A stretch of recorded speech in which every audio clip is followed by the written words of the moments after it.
अच्छा अनु कोमर हिलावत हनी गोले गोले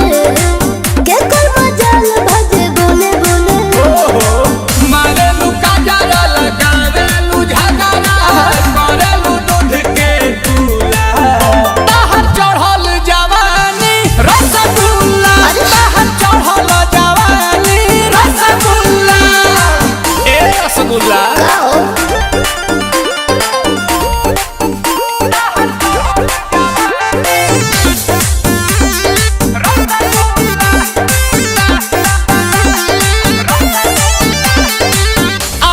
के सामने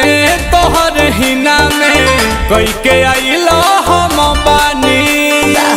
जईबू कहीं अबू यहीं लिख के ले ला